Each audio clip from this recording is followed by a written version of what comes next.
All right, we're on our last reading of economics, which is the economics of regulation. It's pretty much just a narrative chapter. There's none of the difficult models or anything to get through, so we can sit back and just listen. So our first learning objective, LOS A and B, we'll do together. We'll do the first two. Both keywords describe classifications of regulations and regulators.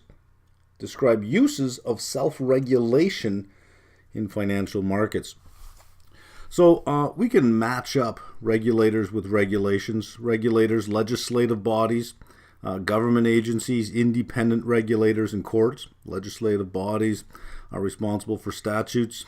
So this is sort of regulation at a broad level, more law, but we'll call it regulation anyways at a broad level. Government agencies and independent regulators are responsible for administrative regulations, administrative laws. This is taking the broad level statutes and putting the details into them. And then you have courts, judicial law. This is the interpretation of the regulations. Government agencies and independent regulators, these are your regulatory bodies. We'll have something more to say about independent regulators shortly. Both of them have legal authority to enact and enforce regulation. So let's look at this idea of independent regulators. They do not rely on government funding. So the belief is, the statement is they're immune from political influence and pressure. The belief is that if they don't have to hold their hand out every year for a paycheck or operating budget from the government, that there's less political influence and pressure. Their authority comes from their recognition by a government agency. Well, we're still sticking with the independent regulator here. Some are what are called SROs, self-regulating organizations. I don't like that word regulating. I think it's a misplaced modifier. It sounds like the organization is self-regulating itself. I prefer self-regulatory organizations. And this is the common way that it's written that I'm familiar with, is self-regulatory organizations. But this reading, for some reason, wants to call it a self-regulating organization. It makes it sound like the organization is itself self-regulating. So you go ahead and use it. I just think the modifier is just kind of misplaced there. Anyways, these are private, non-governmental organizations that both represent and regulate their members. So let's think about that for a minute. Why would I, as an individual or a distinct entity, a company, want to pay a fee? Because you have to pay a fee. You have to be a member of these organizations. Why would I want to pay a fee to be regulated? Well, we're going to see that there are some benefits to regulation, that I, within the industry, may want that type of regulation. The other argument is, if we don't regulate ourselves, somebody else will. So we may as well do it ourselves, because at least we can pick and choose and maybe advocate for the stuff we like. But if we don't do it, if we don't take up the mantle, if we don't take the responsibility of self-regulating, then somebody will regulate for us. Now, not all SROs are independent regulators. Some only receive authority from their members, and so they don't have the force of law. So let's think of an organization that receives force from its members but does not have the force of law behind it. Can anyone think of an institute that might have a code of ethics or a standard of conduct that members buy into, but it doesn't really have the force of law? I'm sure if we think hard, we can think of an institute that has such a thing, that is not an independent regulator, right? Let's take an example of the SEC. This is a government agency, and the SEC gives some regulatory authority to FINRA. And FINRA is an SRO, a self-regulatory organization, and it's an independent regulator. There's also a branch of the SEC, or the SEC has oversight of, this is an independent regulator only, the PCAOB, the Public Company Accounting Oversight Board, and this is a government corporation. So the SEC has oversight over the PCAOB. It is an independent regulator, but it is not an SRO. FINRA is an SRO and an independent regulator. And you might have an organization over here that may not have regulatory status, but may be an SRO, where the members of a particular industry agree to follow a particular code of conduct that organization then sets out, but doesn't have that regulator status. And finally, to finish up on independent regulators, the role of SROs may differ by countries. In some countries, SROs may never ever get the status of independent regulator. So there may be SROs, but being an independent regulator, out of the question. So we can classify regulations by what we've just done: statutes, administrative regulations, administrative laws, judicial law. We can classify them by the type of regulator. We can also classify them by the objective of the regulation: safety, privacy, protection, environmental, labor, employment, commerce, trade, financial system, and there's more. There are plenty of regulations in different fields other than just what's mentioned here. And a final classification system, they may also be classified by either development or enforcement, substantive law versus procedural law. Although, to be completely honest, for this last classification, I don't find it that useful at all. I think the first classification system by the regulator and the regulation, or by the objective of the regulation, makes a lot more sense. There's a lot more clarity to it. This last one, I don't know what value it brings to classifying them that way. We're on our next learning objective, LOSC. Keyword here is to describe. Describe the economic rationale for regulatory intervention. In level 1, in microeconomics, we looked at some intervention. We looked at the idea of ceiling prices and floor prices. And we found that there was always deadweight loss, that the imposition of a ceiling price or a floor price actually decreased social welfare. So what gives? Is that true of all regulation? No.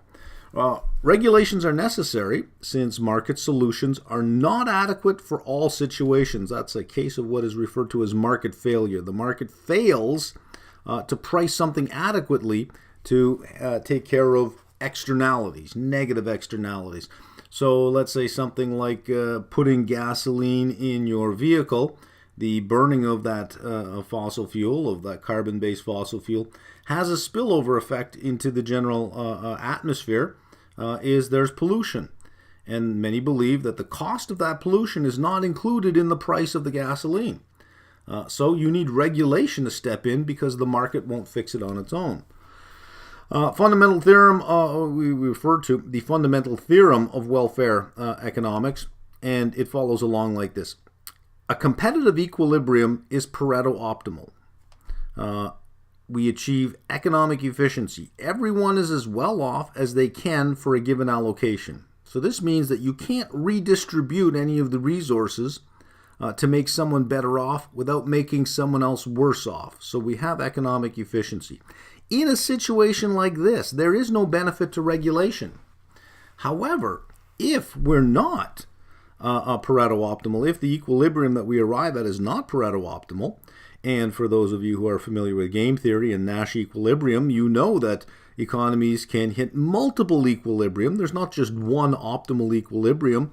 An economy could end up in a suboptimal equilibrium, and we don't have to talk about an economy. A particular market, a particular industry, a sector could end up in a suboptimal allocation of resources. Well, suddenly now there is a benefit to regulation. Things like informational frictions and externalities, that disrupts economic efficiency. Informational frictions, forces that restrict the availability, quality, and flow of information. So there's asymmetric information. Good example here, one only need think of insider information. Well, there's a regulation, a rule that says you can't trade on that because it actually destroys confidence in the public market, which is a greater good. It has a negative externality. Another situation of asymmetric information is car insurance. You may think, well, car insurance, how could that possibly be? Well, here's the deal. It is the law that you must have car insurance. You cannot choose not to. And here's why. If you could choose not to have car insurance, if it were your choice, only bad drivers would get insurance. Good drivers would say, I don't need insurance. I live in this particular town, I drive this way, I do this, I don't need insurance. I'm not going to pay $1,000 a year for 20 years just so that I can have a claim for $5,000 later. I'll just save $1,000 a year and be my own insurance company.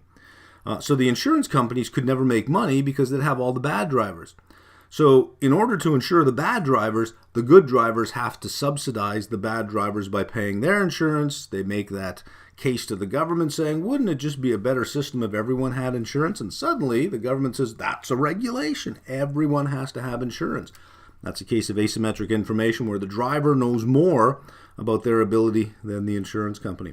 Externalities, a public goods issue. So pollution or overuse, these are negative externalities. Standards, defense, things like education as well. These have positive externalities. Investment in basic research, we've already seen that in the last reading, has positive externalities. So you may need regulation to step in and say enough of this kind of stuff, and regulation to come in saying we need more of this kind of stuff. LOSD, describe. Everything here is describe and explain. So describe, what do we describe? Regulatory interdependencies and their effects. And here we'll introduce a term called regulatory capture theory. And the idea behind that is regulations often arise to enhance the interests of the regulated. So let's have a look at a situation where we have regulators and the regulated. And let's just look at the interdependencies between these two. At the level of the regulator, some of the individuals here may have come from regulated industries, from the very industry that they're regulating. Other regulators in here may have a desire to go into industry later on. So there's kind of a well-placed alumni at the regulator level from the company level, and potential wannabes, within the industry at the level of the regulator that would like to shift down into industry, because you don't get paid a lot being a regulator here. You have power, but you don't get paid a lot. And maybe you're down here and you move up here as your first step towards a greater political career, right? So the regulator actions can be taken in the name of regulation that can actually directly or indirectly restrict competition, from straight disallowing entry outright or to raise entry barriers. So there may be something that says, if you're going to participate in this particular industry, you must have these types of certifications. Well, it costs money to get those type of certifications, so that raises the entry barrier. If you're going to sell a particular product, you must meet these safety standards. Well, perhaps those safety standards are very expensive to meet for any new entrant, but any existing entrant already has them. So the regulation itself could be couched in such a term that we're here to protect the user, the end user, but that the regulation has either the direct or indirect effect of actually raising entry barriers to the industry. And then, of course, there's disallow entry outright, and there are always arguments to this of why competition needs to be restricted, that if you want to provide society with a certain level of output, you can't let everybody do it, because then nobody would make money, and then this service would simply disappear. So in different countries, some farming and some particular types of, especially poultry in some countries, is very heavily regulated, that you need a permit for every chicken you have, and there's only so many permits, because if everybody raised chickens, nobody would make any money, there'd be no chicken. That's the argument in some countries. That's the argument in Canada, at least. Regulatory competition or regulatory arbitrage. Regulators may compete to provide a regulatory environment designed to attract certain entities. So a particular country might say, listen, this type of research, of DNA or genetic engineering research, we can't have that going on in this country. It's just too dangerous. So another country might say, hey, you know what? We got no problem with that type of research. Off we go. So it's regulation that's designed to attract a certain type of company that wants to do something but cannot do it in a particular regime. All right, let's look at, we just covered regulatory competition. Regulatory arbitrage. Firms may take advantage of loopholes in regulatory systems, operating some aspects of the business in other locations or other jurisdictions so that they don't have to comply with a particular regulation for one aspect of their business. They simply just may move it somewhere else. Let's look at an example of a bunch of different countries here. Country A, Country B, Country C, Country D. And as far as regulations about specific things, there may be, and there probably are, differences across countries. And these differences across countries may actually result in regulations that defeat other regulations. So country A, let's say, and country B get together and say, we got to do something about this global warming business. Let's agree to drastically reduce our emissions. Drastically reduce them, which raises the cost of business. But country C and country D says we're not gonna play along. We're not gonna bother. So companies in country A and country B that would find it way too expensive to meet the regulatory requirements may move to country C and D and continue to pollute there. And since pollution in the air travels all over the globe, these regulations really just end up hurting the people in this country because these guys aren't going to play along. And that's the problem with trying to clean up the schoolyard. If only one person cleans up the schoolyard and everyone continues to throw their gum wrappers, that schoolyard will never be clean. Only when everyone agrees that the schoolyard needs to be cleaned up will the schoolyard be cleaned up. Because if you have one cheater who has some benefit in cheating, that will happen, right? So between all the different countries, trying to get them all to adopt a particular standard, well, there's a whole bunch of trade-offs that have to be made. Even within a country, let's take country A. And let's say you have regulator 1, which regulates the entities in a particular industry. And let's say you have regulator 2, which is their regulation is designed to protect the individual. Even these two, even regulations from these two within the same country may conflict. This regulator protecting the individual says the companies here must do X, Y, and Z, whereas the regulator here says, well, you can't make them do that because that would ruin a regulation I got over here that says they must do this, this, and this. That's counter to what I have. So it may result in regulations that are not consistent.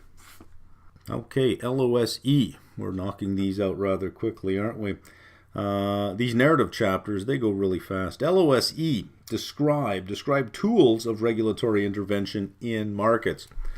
Let's first off say regulatory tools should be consistent with maintaining a stable regulatory environment. So what tools do we have? Price mechanisms, regulatory mandates and restrictions on behavior, the provision of public goods, and the financing of private projects. So price mechanism, taxes, subsidies, floor and ceiling prices. All of these things, they change incentives or create incentives. They create appropriate economic incentives. Hopefully the incentives help the sector, the industry, the economy, the region, whatever it is, whatever market, move towards an economically efficient allocation. So if you don't want a particular type of behavior, tax it. If you want to promote a particular type of behavior, subsidize it.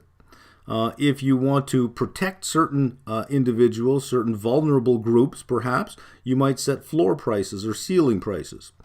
A very common floor price, minimum wage. A very common ceiling price, rent control. So we can think of situations where perhaps the floor price doesn't really make sense, but it protects a vulnerable group of people, and maybe the ceiling price may not make sense because a market rate of rent would be much higher, but this protects vulnerable people. And as a society, we got to do these things. You know, we can't just say, look, it's all about maximization of profit. At some point, it's got to be maximization of social welfare. Now, why? Why do we think that this maximizes social welfare if it reduces economic efficiency? Because you have to consider externalities. If people can't be paid enough on a minimum wage, and then suddenly they can't afford to live somewhere, well, you will have an increase in the crime rate. And the crime rate is a social cost. So floor prices, ceiling prices actually have some effect in reducing crime. Isn't that beautiful? The other thing, let me say something about taxes here, and this speaks to, we already talked about the incentive for regulation. And one of the incentives of regulation, it's not really regulation isn't imposed for this particular reason, but the reason I'm about to mention is sort of a nice outcome of regulation. And it's called something, it's something called induced innovation. Induced innovation. And this was proposed back in 1932 by an economist named John Hicks. And what he noted was, if you want to spur innovation in a particular industry, regulate it. Raise the cost of doing something in that industry, and industry will find a way to innovate around the problem. They will come up with a way to avoid that. So, if you impose a carbon tax, then new methods of carbon sequestration, carbon capture and sequestration, more efficient methods become available. Suddenly, well, maybe pollution isn't so bad if, hey, listen, if I pollute 5 tons, but I can show that I can capture and sequester those 5 tons back in the ground, I'm carbon neutral, aren't I? So let me pump this stuff in the air, and over here, who cares what carbon molecule I take out of the air? If I put 10 carbon molecules in the air over here and I take 10 out over there, is that not good enough? It's the same thing, right? So induced innovation. So the price mechanism, especially with taxes, has a way of raising the cost of business, but business just doesn't tuck tail and run. It doesn't just do that. It looks at it and says, especially if it has a lot of runway. I mean, you don't just show up on day one and throw a regulation in. It's planned out over 2 years that, hey, look, this is coming, right? And it gives business time to innovate around that. That's kind of a nice outcome of regulation, is that you can actually spur on that type of innovation. Regulatory mandates and restrictions on behavior. A regulatory mandate is what the regulated must do. A restriction on behavior is what the regulated cannot do. The provision of public goods, transportation infrastructure. Now, when we talk about transportation infrastructure, that sounds like a fiscal policy tool, building out infrastructure. How is that regulation?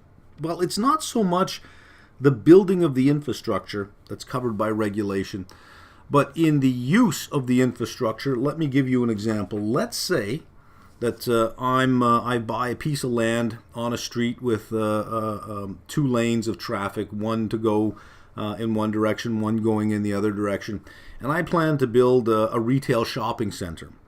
The jurisdiction I'm in, the city I'm in, will say that road cannot support that type of business. You must widen the road. And it would be up to me to widen the road. I would have to put some effort into widening the road. Now, the city would step in and obviously would negotiate, and they'd probably pick up a lot of the costs of the road itself, but I would have to provide all the access routes. Not only that, they would tell me how many parking spaces I need for the size of the square footage of the mall I have, and I have to provide the appropriate parking spaces. So that's what we mean by regulation of transportation infrastructure. Is you can't create a situation where you clog up the roads because you built something and you're disrupting the neighborhood. You must get it approved, and if there's expansions or additions that have to be done, you may have to pick up the cost of actually getting that done. Financing private projects. This is a situation, especially for small business, and especially for a business that is innovating in desirable areas, or perhaps having an export orientation that may not be able to get funds in the private market. Well, there's a role for government to say, this is a desirable thing, let's help support that type of business. So small business loans that are guaranteed by the government is a good example. No, it is possible that some regulatory responses have the unintended consequence of mitigating one source of risk while encouraging another.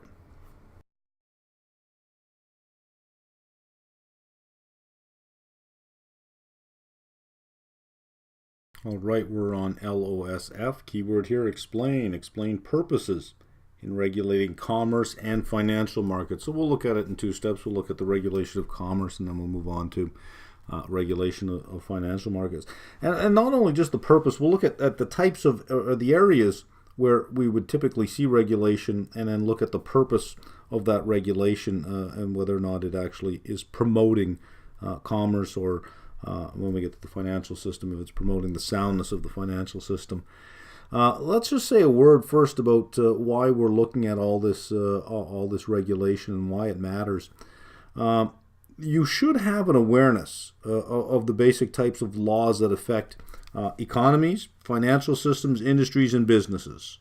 You should have an awareness of it. And from that, you should be able to, or you should try to, anticipate changes in those regulations or in the environment, identify areas of concern, help assess effects of regulation and deregulation. In the U.S., under the new Republican administration, deregulation seems to be a big thing. I don't know what they're going to deregulate. They're light on actual strategy, very heavy on promises and telling us everything's going to be wonderful and great and you'll see, but very light on actually saying what they're going to do, just that it's going to be fantastic and wonderful and everyone will love it. But to anticipate where we could potentially see regulation show up, where deregulation could show up, and what that means for the fortunes of a particular industry or sector. So let's look at regulation of commerce and the role of government in promoting commerce, so that when we look at regulations, we can ask ourselves, will that promote commerce or take away from it? And I think that some of what the Republicans want to do, especially with renegotiating trade deals, I do believe that's going to hurt the U.S., not so much help them.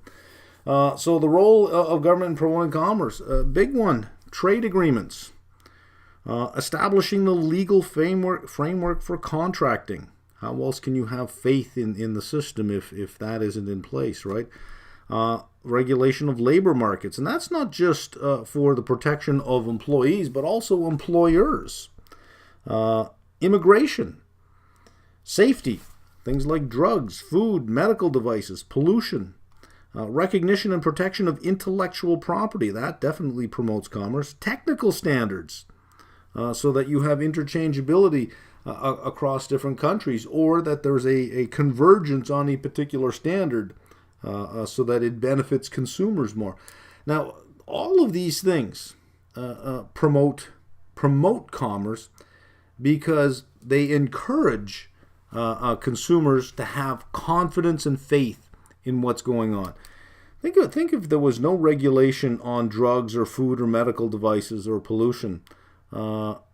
The unwillingness of the consumer would be huge to try certain things or to do certain things. But because these regulations are in place, we have a certain amount of faith that when we buy food, it's met certain standards. When we take certain pills or drugs, we know that it's cleared certain hurdles. It's not going to kill us. At least it shouldn't kill us. All of that makes business flow a lot smoother. So some more broad statements, or broader statements as opposed to particular areas for regulation. Protection against unfair competition globally from other countries. Dumping product into a particular country at a price way below what domestic producers can produce at. Perhaps the company that's doing the dumping is subsidized by their own government. Even restrict competition from other countries. Promote domestic competition, antitrust legislation. So two big companies getting together may end up dominating a market such that in the end it would be very easy for them just to raise prices and, take advantage of their monopoly situation. Well, they're there to say, look, at this point, this will benefit the consumer, and it benefits society as a whole, because competition leads you to innovate past the competition. If you could just own a market and be a monopoly, you could basically make crap and people would have to buy it. It would be like, I don't know, maybe you made some software for computers and you called it Windows or something like that, like just real garbage, but because everyone was using it, they had no choice but to buy it. I don't know of a company that makes a product like that, but you can think that maybe there's a large company out there selling garbage and everyone has to buy it, right? Regulation of financial markets. Protection of investors. That's the big goal. Protection of investors, because they have to have faith in the system or the system doesn't work. Period. If you didn't have faith in the system, you wouldn't put your money in it. If you didn't put your money in it, there'd be no capital. That would be the end of it. So that has to be there. And all of the players in the industry want that to happen. They want the investor to have a high degree of faith in the system. Creating confidence in markets, integrity and fairness. I don't know so much that we actually end up seeing a lot of that. Here's the deal. That's just not newsworthy. It's not newsworthy to go on and say, today, markets were operated with a high degree of integrity and were completely fair. We don't hear about that. You hear about price rigging and collusion. That's the stuff we hear about, right? Enhancing capital formation, ensuring safety or soundness of financial institutions. So you regulate them in terms of the capital requirements that are needed, reserve requirements that are needed, securities registration requirements, disclosure requirements. You got to give some information to the investor to keep that faith going. All right, LOSG, describe anti-competitive behaviors targeted by antitrust laws globally and evaluate the antitrust risk associated with a given business strategy. Antitrust laws designed to prevent an undesirable restricting of competition. When a firm gets so big that the outcome is that where's the customer going to go, right? Regulatory approval typically required for any M&A, mergers and acquisitions, of major companies. And these can be blocked outright, saying no, no, no, no, no, it's certainly not going to happen. They could be sent back with a revise and resubmit, right? Suggest remedies such as divestiture of particular segments. So maybe, okay, you guys can go ahead and merge, but this guy over here, you got to sell off these assets, and you over here, you got to sell off those. And if you do that, then whatever's left over, you can go ahead and merge. Regulations also prohibit abusive and anti-competitive behavior. Collusion on prices by companies that dominate a market. For a great movie on this one with Matt Damon, there's one called The Informant. The Informant. And this was about price collusion with the ADM, I think, in two Japanese companies on bacteria. Well, I'm not sure what it is, what it is, but it's called lysine. And they made this, maybe it's a growth hormone, I'm not sure. But it was price fixing in the lysine market. There were only three big suppliers globally for it. So that's what that movie's all about. Other abuse of anti-competitive behavior: exclusive dealings, refusal to deal, pricing discrimination, predatory pricing. So things, for example, refusals to deal. This was common way back in the early 20th century, where a particular company owned a railroad, a particular line, and also owned something else, an oil company, let's say, that was using this rail line, so that any competitor that wanted to ship on this rail line, prices were super, super high, meant to eliminate the competition. So that's pricing discrimination, all the way to outright refusal. No, you can't ship your product on my train line, and that might have been the only way to get your product to market. All right, LOSH. Describe benefits and costs of regulation. And in describing costs of regulation, a term that's typically used is something called regulatory burden. Refers to the costs of regulation for the regulated entity. And we can get to net regulatory burden. I don't know why I forgot the N in there. Let me stick that in right now. Net regulatory burden equals the private costs of regulation less the private benefits of regulation. Both of these are difficult to assess on a prospective basis. Prospective meaning going forward. What are the costs of regulation going forward? What are the benefits? That's hard to assess. But retrospectively, since a regulation has been put in place over the last year, you should be able to better measure the costs and the benefits. So we can break costs down into sort of three broad categories. Actually, it's two categories, but this first category can be broken down into two. There are direct costs of the actions taken, and there are indirect costs. The direct costs are, well, the implementation costs of regulation, the fully anticipated costs of putting this regulation in place, and then there are unanticipated costs. Your forecasts were just wrong. In other words, the unanticipated costs are totally logical costs that you can trace to the regulation, just that it wasn't anticipated when the regulation first came out. So maybe you thought that a particular regulation would increase costs in a particular sector of a business by 5% a year, and it was actually 7% for the same thing. That would be the direct cost, both anticipated and unanticipated. And then there are unintended costs or indirect costs of regulation. So let me explain the difference between these two here now. For direct costs, anticipated, unanticipated costs, and unintended costs. And let's look at raising the minimum wage in the U.S. from $7.50 all the way to $15 an hour. And the argument being put forth about raising the wage is that there aren't that many people making $7.50 an hour. I mean, it's not like everybody's gonna get a raise. There aren't that many people making $7.50 an hour.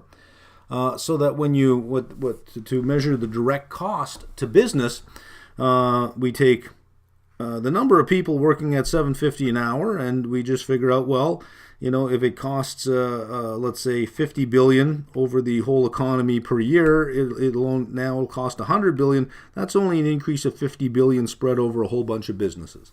And that sounds like a logical argument that, well, if you count everybody making $7.50 an hour, everybody who's working for minimum wage, you should be able to figure out the direct cost of the regulation. What they're missing is there's an unanticipated cost that I don't think that they're included in. What happens if somebody's making $10 an hour? Well, clearly, they don't show up in the number that's making minimum wage, but they'll have to get dragged to $15 an hour because that's now a minimum. So you can't just look at everybody making $7.50 an hour and measure the cost of raising the minimum wage. You got to say, give me everybody who's making less than $15 an hour, because anybody making $8 is not making minimum wage. 9, 10, 11, 12, 13, 14, well, they'll all be dragged to 15. So if you're McDonald's and you say, well, all my minimum wage workers are going to go from $7.50 to 15, how many minimum wage workers do I have? There I go. You raise their wage to 15, somebody comes along and says, hey, but I was making 11. You got to bring me up to 15. It's like, oh, yeah, that's right. All the people in the middle got to be brought up as well. Now, here's another unanticipated cost. If I got somebody making $11 and minimum wage is $7.50, clearly I'm paying for some expertise above minimum wage. If I bring them all to $15 an hour, this person here says, wait a minute now, I'm working for minimum wage. Where is my premium for the expertise? So I can't just give this person $15 an hour. I got to maintain that spread. So I'm going to have to give them $18.50 an hour. And let's say I had somebody making $18.50 an hour that was up here making $18.50 an hour under the old system. And now this person's making $18.50 an hour. This person says, well, wait a minute now. Now I'm being paid the same wage as this level. You got to increase my wage.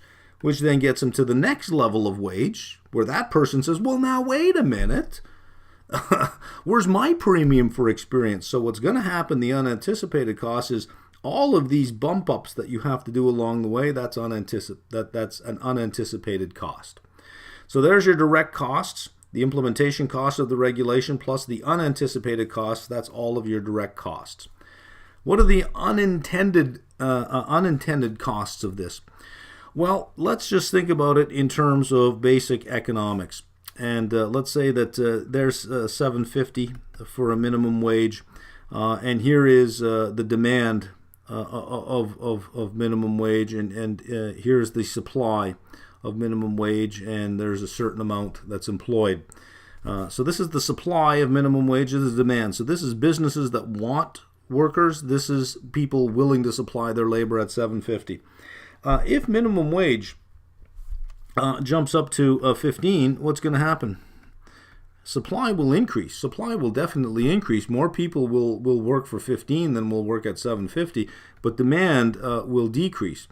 So you'll have more unemployment than you currently have. More unemployment leads to more crime. That's an unintended cost of raising the minimum wage, is you are going to put people out on the street, the most vulnerable out on the street. These are the ones that maybe they're worth $7.50, but they're not worth $15. They're going to go. So it's the most vulnerable of the minimum wage that are going to be put on the street. That's going to raise the burden on the welfare system. That's going to raise burdens on crime, on the courts, on the legal system.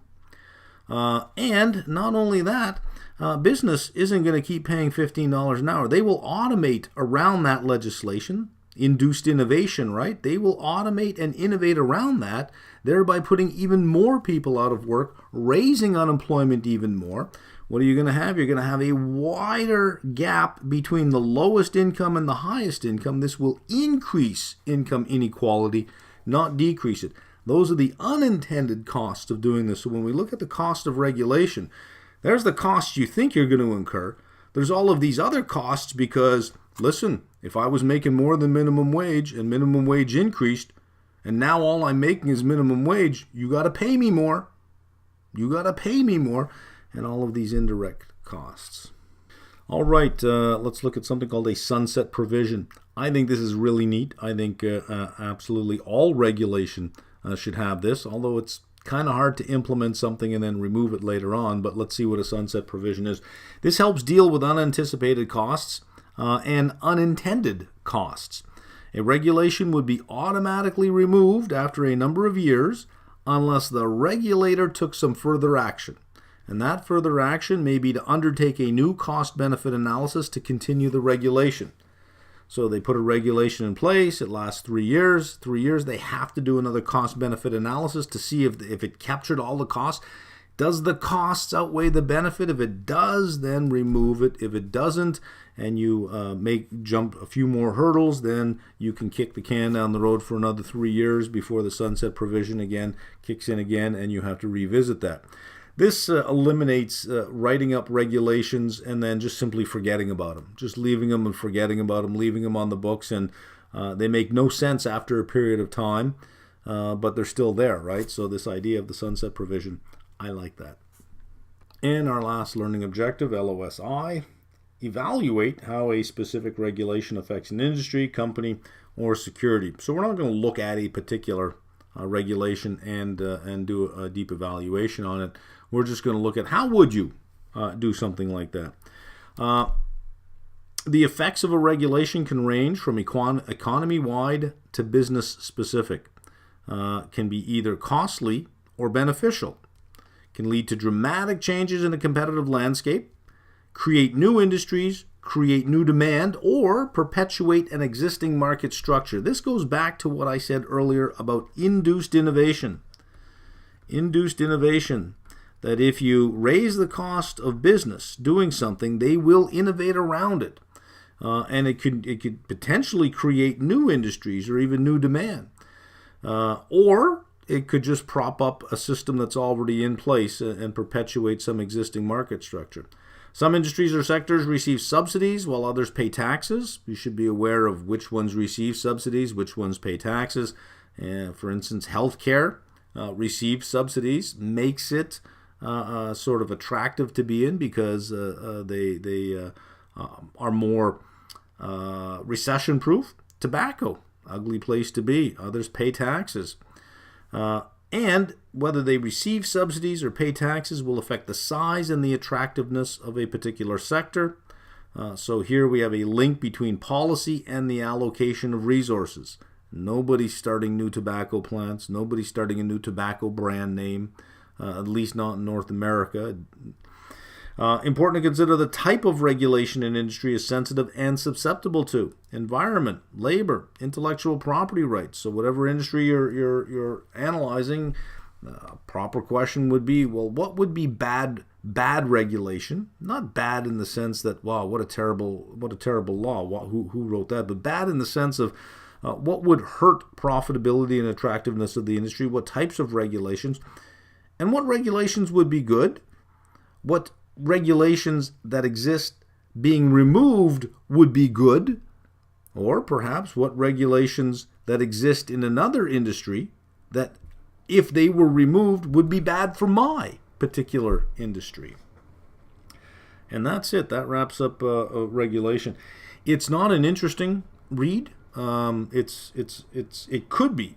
It could be, but for some reason, this chapter was written very, very seriously. Let's not be too excited about things here. This is some serious business, and let's just say some things, and we'll couch it in such an academic format as people will know that we're serious. So if you're reading the reading, going through the reading, and you find that it's really just really dry and boring, it is really dry and boring. But if you're going to read it, I do recommend reading just the last section, because there's some really good examples in there of regulations and the effect that it had on particular industries. And I think that's worth a read, is that last section. All right, that wraps up not only this reading, but it wraps up the economics section as well.